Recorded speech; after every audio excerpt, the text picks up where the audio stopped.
Newsmax Prime continues here on Newsmax TV. I'm J.D. Hayworth. It may be hard to believe, but it's been almost 15 years since our troops went to war in Afghanistan and Iraq. We've lost countless friends and family members despite efforts to bring our troops home. Several still remain in Afghanistan. But our next guest takes a new look in a book of photographs that opens a window on an intimate look at what life has been like for our young men and women in Afghanistan. Let's welcome in Robert Cunningham, photographer and co-author of the book, Afghanistan on the Bounce. Robert, for purposes of full disclosure, you used to live in my congressional district out in Arizona. It's so good to have you join us now from Newsmax, Washington. It's my privilege. Robert, the first question, the name of the book, Afghanistan on the Bounce. Why was that name selected? It's actually significant of two different things. The first thing is that I spent the majority of my time in Afghanistan on the 3 trips that I went, going from one base to another. So I got to see Afghanistan on the bounce. There's also a reference to the fact that when we originally went, we were under the impression that we'd be leaving there soon after, so it was a herald to that. But it's also a reference to Robert Heinlein's book, Starship Troopers, who talks about while doing your mission, do other things, not just your primary objective, do the other objectives you need to get done while you're on the bounce, moving from one place to another.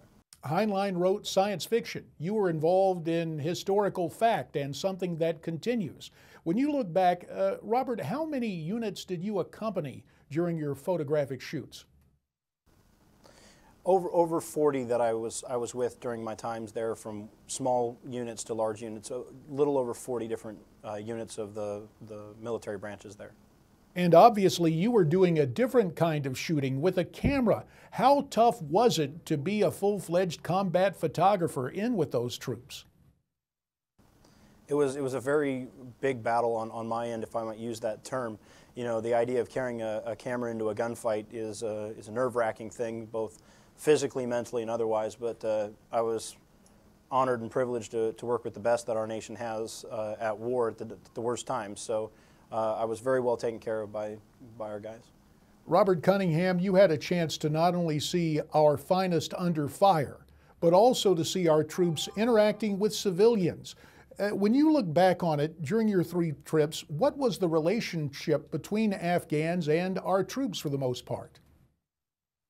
It really depended on the region we were in, but for the most part, the village elders and the older or the extremely young, that either the children or the elders who had been there for the Russian wars and such like that, they were very kind to us. They were very, very welcoming. It was that middle age that were the young, the older teenagers and the young 20s that wanted to prove themselves against what they perceived as an outside invader, where we had the most issues.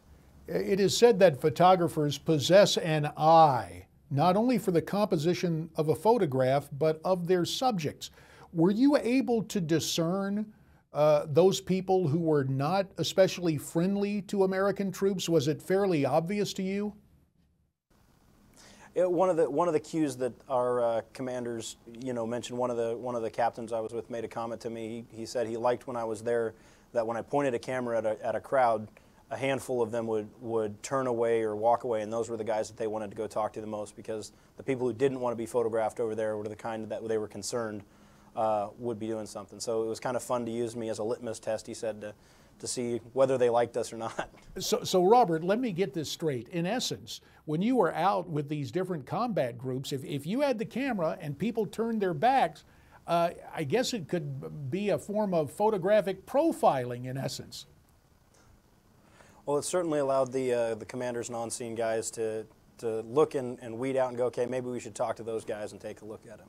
You obviously talked to a lot of people, and you brought us a lot of images in this new book. I'm interested, with a minute that remains, what is the one thing you would like the American people to know about those you saw serving in Afghanistan? Well, what we often see in the press over here in the U.S. and such is kind of only one side of it. Our guys, they go over there, they do what they need to do, and a lot of people here in the U.S., we just don't have a good feeling on what they do or how they do it. So with the book, we tried to set forth a pathway for people to understand what our guys are going through. We suffer 22 vets a day that commit suicide, And I consider that to be mainly due to failure to communicate with them and failure for them to have somebody who understands them. Through the book, we hope to show a little bit of understanding so that this can help our guys when they come home and their families really understand what our guys go through over there. The name of the book again, Afghanistan on the Bounce. Our guest, Robert Cunningham. Robert, thank you very much for your time. My privilege. And we'll be back right after this. Newsmax TV is building Prime around you.